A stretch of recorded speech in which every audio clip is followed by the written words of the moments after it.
And we begin with the latest in the killing of Ahmaud Arbery. Jennifer Bellamy joins us with a significant step forward in this case. Yeah, the three men accused in the killing of Ahmaud Arbery have been indicted by a South Georgia grand jury on multiple charges of murder.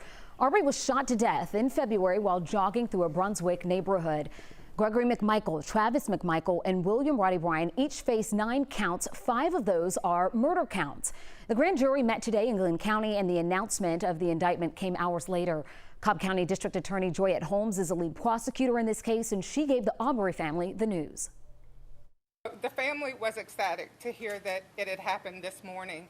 Of course, with everything that's going on just around the country, with the judicial emergency that's in place, they had no idea when some of the next steps would happen after the last preliminary hearing. So to get that phone call that we were able to call in a grand jury and to do it safely and that they returned a true bill, they were extremely happy about that. Now, there's still no word yet on any potential federal charges against the 3 men. The U.S. Justice Department is looking into the case.